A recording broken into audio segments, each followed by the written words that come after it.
My dear student, सबसे important question जो है यहाँ से बनते हैं वो है न्यूरो सिक्रेशन और न्यूरो हार्मोन्स और उसका फंक्शंस क्या होता है। ठीक है ना। और इस साल जो है यूनिट 2 से ये क्वेश्चन जो है कहीं नहीं जाएगा, इससे कहीं नहीं जाएगा ये क्वेश्चन। यहाँ से क्वेश्चन आएंगे ही आएंगे, तो हमारे चैनल पर बने रहिए, पर लास्ट तक इस वीडियो को देखिए। एक्चुअली न्यूरो सिक्रेशन क्या होता है, न्यूरो हार्मोन्स क्या होती है और उनकी क्या फंक्शंस हैं, तो समझते हैं। यहाँ पर सबसे पहले ये है, this is the topic neuro secretion. ठीक है, चलो। न्यूरो सिक्रेशन क्या होता है, is the synthesis and secretion of hormone. ये एक तरह का क्या है, सिंथेसिस करते हैं और सिक्रेशन करते हैं हार्मोन्स को। क्या हार्मोन्स, न्यूरो हार्मोन्स को एक स्पेशलाइज्ड न्यूरॉन के द्वारा, जिसको हम लोग कहते हैं न्यूरो सिक्रेटरी सेल्स।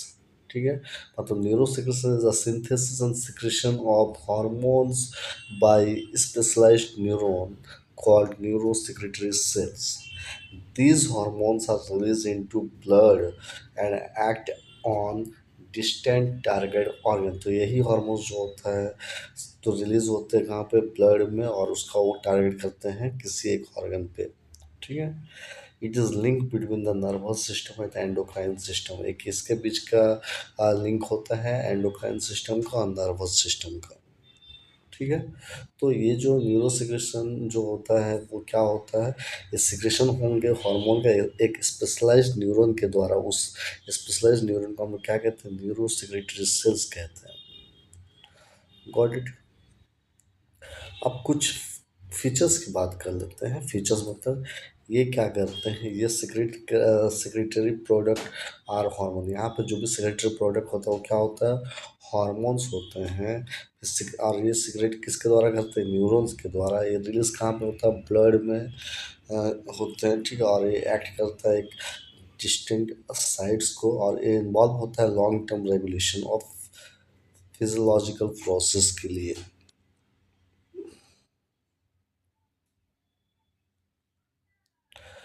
अब आ जाते हैं यहाँ पे जो सबसे इम्पोर्टेंट बातें हैं कि mechanism of neuro secretion, neuro secretion का मैकेनिज्म को। तो न्यूरो सिक्रेशन की जो मैकेनिज्म है, ठीक है, उनको हम लोग देखेंगे। पहले ये बात समझ लो कि जो न्यूरो हार्मोन्स होते हैं वो सिंथेसाइज होते हैं कहाँ पे, in the cell body. Cell body पे न्यूरो हार्मोन सिंथेसाइज होते हैं, फिर वहाँ से वो ट्रांसफर होते हैं एक्सोन में, और फिर स्टोर्ड हो जाते हैं granules in the nerves ending. They are release into blood on stimulation. तो यहाँ पे देखिए, तो ये डायग्राम आप देख पा रहे हो। तो ये जो है, ये आपको देखने को मिल रहे हैं, इसको न्यूरो सिक्रेटरी सेल बॉडी कहते हैं। वहाँ से फिर कहाँ जा रहा है, ये जाते हैं कहाँ पे, चला जाता है न्यूरो सिक्रेटरी ग्रैन्यूल्स जो कंटेंट करता है न्यूरो हार्मोन्स को। वहाँ से सिग्नल फिर वहाँ से क्या होता है, वो एक्सोन से होते हुए एक्सोन के टर्मिनल तक आ जाते हैं। वहाँ से फिर लास्ट में फाइनली यहाँ पे क्या होता है, रिलीज कर देता है न्यूरो हार्मोन्स को, और वो फिर चला जाएगा ब्लड में, कैपिलरी में चल जाता है। तो इस तरह सिग्नल जो होता है, सिग्नल का आउटपुट मतलब आपको देखने को सिग्नल कुछ इस तरह से जाते हैं। ठीक है ना, तो इनका मैकेनिज्म है। अब आ जाते हैं यहाँ पे,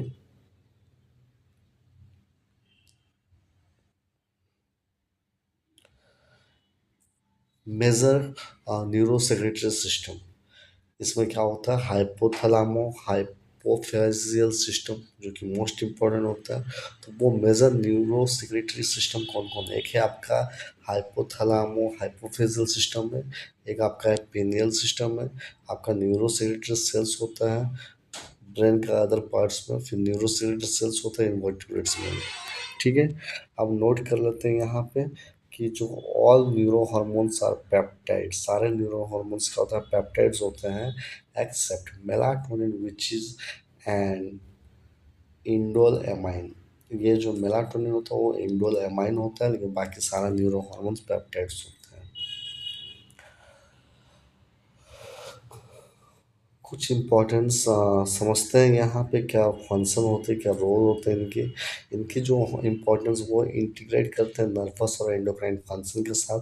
कोऑर्डिनेट करते हैं बॉडी एक्टिविटीज और मेंटेन करता है होम्योस्टेसिस को, रेगुलेट करते हैं ग्रोथ को, रिप्रोडक्शन को, वाटर बैलेंस को, stress response and sleep wake cycle etcetera. ये सब में ये क्या करता है, इनका जो मेन फंक्शन होता है, इतना इंपॉर्टेंट फंक्शन या important role you can say. अब जो देखेंगे यहाँ पे मेजर न्यूरो हार्मोन्स और उनकी क्या फंक्शंस होती है, ठीक है। तो सबसे पहले जो न्यूरो हार्मोन्स होते हैं, जो मेजर न्यूरो हार्मोन्स होते हैं, उनके क्या क्या फंक्शन होते हैं। तो पहला जो हम न्यूरो हार्मोन की बात करेंगे वो है एडीएच, जिनको हम कहते हैं एंटी ड्यूरेटिक हार्मोन या वैसोप्रेसिन। ये इस सिंथेसिस साइड इसका क्या होता है, सुप्रा ऑप्टिक न्यूक्लियस होता है हाइपोथैलेमस का। रिलीज साइट क्या है, ये पोस्टीरियर पिट्यूटरी होता है, ठीक है। और इनका जो मेन फंक्शन होता है वो होता है, एडीएच का क्या फंक्शन होता है, इंक्रीज करेगा वाटर रीअब्जॉर्प्शन को in distal tubules and collecting ducts of kidney, ठीक है। पहला काम ये रहा, रिड्यूस करता है यूरिन का आउटपुट को, है ना, जिसको एंटी ड्यूरेसिस कहते हैं। इन्वॉल्व रहता है मेंटेनेंस ऑफ ब्लड प्रेशर को, जिसको वैसो कंस्ट्रिक्शन कहते हैं। अगर इनकी डेफिशिएंसी हो जाए या एक्सेस हो जाए तो क्या होगा, अगर डेफिशिएंसी हुआ तो डायबिटीज़ इंसिपिडस होगा, जिसमें बहुत प्यास लगती है। और क्या होता है, मतलब बहुत प्यास लगती है और बारंबार क्या होता है, यूरिनेशन लगता है, ठीक है। और उसके बाद एक्सेस अगर हो जाएगा तो क्या होगा, वाटर का रिटेंशन होगा, ठीक है। उसके बाद जो होता है हाई बीपी हो सकता है, ब्लड प्रेशर हो सकता है। अगर इसके अलावा बोल सकते हैं इसमें क्या होगा, हाइपोनेट्रीमिया हो सकता है, ठीक है। तो ये सब जो प्रॉब्लम देखने को मिलते हैं। तो आगे आ जाते हैं, नेक्स्ट जो होते हैं वो है ऑक्सीटोसिन। तो आप ये देख लेना ऑक्सीटोसिन जो होता है, ठीक है। इनका जो सिंथेसिस साइड क्या होता है, पैरावेंट्रिकुलर न्यूक्लियस ऑफ हाइपोथैलेमस है, पोस्टीरियर पिट्यूटरी इसका रिलीज साइड होते हैं। हाँ, उसका मेन फंक्शन क्या है, इसका मेन काम क्या होता है, इनका मेन काम होता है, ये स्टिमुलेट करता है यूट्राइन कॉन्ट्रैक्शन को ड्यूरिंग पार्टुरेशन को, और मिल्क को इजेक्शन करते हैं फ्रॉम मेमोरी ग्लैंड। इनका डेफिशिएंसी से क्या होगा, वो वीक लेबर हो जाएगा, ठीक है, फेलियर हो जाएगा, मिल्क लेट डाउन, ठीक है। उसके बाद अगर एक्सेस होता तो स्ट्रॉन्ग यूटेराइन कॉन्ट्रैक्शन होगा। चलो नेक्स्ट समझते हैं, यहाँ पे जो होता है वो होता है सोमेटोस्टेटिन, आप देख लो, ठीक है। ये जो होता है ना, मेन फंक्शन पे जाता हूँ, ठीक है। इसका मेन फंक्शन क्या होता है, ये ग्रोथ हार्मोन का सिक्रेशन को इनहिबिट्स करते हैं, ये इनहिबिट्स करता है थायराइड स्टिमुलेटिंग हार्मोन को, ये डिक्रीज करता है secretion of many gastrointestinal hormone को, जिसके वजह से रिड्यूसेस करते हैं जीआई मोटिलिटी को। इनकी कमी से क्या होगा, एक्रोमीगेली हो सकता है, हाइपोथायरॉयडिज्म हो सकता है, अगर ज़्यादा हो जाए तो रिटार्डेड ग्रोथ हो जाएगा, और हाइपोथायरॉयडिज्म और फिर जीआई डिस्टर्बेंस भी होने को चांसेस है। मतलब एक होता है एक्सेस होगा तो हाइपोथायरॉयडिज्म, और डेफिशिएंसी हुआ तो हाइपरथायरॉयडिज्म होगा, ठीक है। आगे बढ़ते हैं यहाँ पे, टीआरएच, ठीक है। और भी यहाँ पे टीआरएच जो होता है, उनका जो काम है वो स्टिमुलेट करते हैं किसको, टीएसएच को। और ये जो होता है, ये और भी प्रोलैक्टिन को भी स्टिमुलेट करते हैं। इनके कमी से क्या होगा, हाइपोथायरॉयडिज्म होगा, एक्सेस अगर होगा तो हाइपोथायरॉयडिज्म होगा, ठीक है। नेक्स्ट आ जाते हैं सीआरएच, कोर्टिकोट्रोपिन रिलीजिंग हार्मोन। इनका मेन काम क्या होता है, एसीटीएच को रिलीज करेगा, स्टिमुलेट करेगा। इन्वॉल्व होते हैं स्ट्रेस रेस्पॉन्स में, डेफिशिएंसी में क्या होगा, एड्रिनल इनसफिशिएंसी होगा, एक्सेस होगा तो कुशिंग सिंड्रोम हो जाएगा। फिर जीएनआरएच मतलब गोनाडोट्रोपिन रिलीजिंग हार्मोन, इनका काम क्या है, ये क्या करे, स्टिमुलेट करते हैं एफएसएच को और एलएच को रिलीज करते हैं, रेगुलेट करते हैं, मतलब ये कंट्रोल करते हैं रिप्रोडक्शन में, गेमेटोजेनेसिस में, उसके बाद सेक्स स्टेरॉयड सिक्रेशन में। इनका अगर डेफिशिएंसी अगर होगा तो डिले प्यूबर्टी होगा, इनफर्टिलिटी हो सकता है, एक्सेस होगा तो आगे क्या हो सकता है, प्रिकोसियस प्यूबर्टी हो सकता है।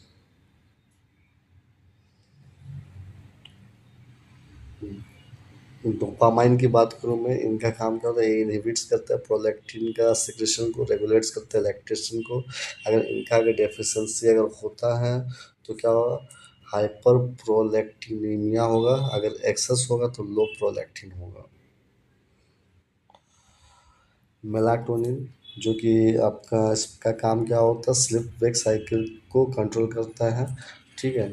और ये जो हो सकते हैं इनकी डेफिशिएंसी से क्या हो सकता है, इंसोम्निया हो सकता है, अर्ली प्यूबर्टी हो सकता है, और ज़्यादा होगा तो ड्राउसीनेस होगा। तो आई होप इट इज़ आपको समझ में आ गई होगी, ठीक है। यहाँ पे थोड़ा समझते हैं कुछ अदर न्यूरो हार्मोन्स को, जैसे कि एंडोर्फिन्स हुआ, फिर आप इसका नेचुरल पेन किलर होते हैं, प्रोड्यूस करते हैं एनाल्जेसिया को, ठीक है। उसके बाद इन उसके बाद देखिए इनके फेलिन्स हुआ जो कि एनाल्जेसिस में हेल्प करते हैं, ठीक है। सब्सटेंस फ्री हुआ जो कि पेन ट्रांसमिशन इन्फ्लेमेशन में मदद करते हैं। न्यूरोपेप्टाइड हुआ, तो उसके बाद फिर वीआईपी हुआ, तो ये सब भी है। तो न्यूरोपेप्टाइड जो तो वो रेगुलेट्स करता है एपेटाइट को, एनर्जी को बैलेंस करता है। वीआईपी जो होता है, वैसो एक्टिव इंटेस्टाइनल पेप्टाइड जो होता है, वो इंटेस्टाइनल सिक्रेशन को स्टिमुलेट करते हैं। अब आ जाता है थोड़ा सा स्केमेटिक ओवरव्यू देखते हैं यहाँ पे। हाइपोथैलेमिक न्यूरोसेक्रेटरी सेल से, ठीक है, सेल बॉडी में गया, वहाँ से ट्रांसपोर्ट किया कहाँ पे, एक्सोन से। वहाँ से क्या हुआ, एक्सोन का टर्मिनल में आया, फिर वहाँ से वो रिलीज कर देता है ब्लड कैपिलरीज में। आपको मैंने डायग्राम दिखा, वहाँ से टारगेट ऑर्गन को जाते हैं, फिर वहाँ से फिजियोलॉजिकल रेस्पॉन्स करता है। तो ये इसका ओवरव्यू था, जो कि ये जो डायग्राम हम लोग देखे थे, ठीक है, ये वाले डायग्राम। तो ये था ओवरव्यू। अब कुछ बातें आप याद रखिएगा, ठीक है। इसमें कुछ बातें याद रखिएगा। न्यूरो हार्मोन जो होता है वो ये कहाँ पे बना हुआ है, हाइपोथैलेमस में बना हुआ, जो कि सेल बॉडी में। अरे store store in poster pituitary release करते हैं, इंटू ब्लड में रिलीज होते हैं। उसके बाद बोल सकते हैं एक्ट ऑन डिस्टिंक्ट टारगेट, मतलब जो न्यूरो हार्मोन होता है वो actually made in hypothalamus, store in poster pituitary, फिर वहाँ से रिलीज होते हैं कहाँ पे, ब्लड में। वहाँ पे वो अपना एक टारगेट ऑर्गन को लेके चलते हैं, ठीक है। एग्जाम पॉइंट ऑफ व्यूज में देखेंगे तो ये क्वेश्चन पूछा जाता है कि define neuro situation, draw mechanism बतला था, ये डायग्राम पूछेंगे। Name major neuro hormones, write their source and function, write effects of deficiency और एक्सेस। इस तरह का क्वेश्चन पूछ सकते हैं न्यूरो हार्मोन से। Neuro secretion is essential for long term regulation coordination of body function and maintaining homeostasis.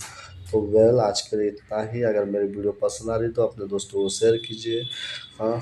और अगर आप कहोगे किस टॉपिक पे मैं क्वेश्चन लेकर आऊँ, तो आप हमको कमेंट बॉक्स में कमेंट दे दीजिए, ठीक है। अगर आप चाहेंगे कि फिल इन द ब्लैंक्स को लेकर आने के लिए, तो मैं ज़रूर लेकर आऊँगा, लेकिन आपके एग्ज़ाम से पहले मैं लेकर आ जाऊँगा, ठीक है। चलिए आज के लिए इतना ही। Thank you.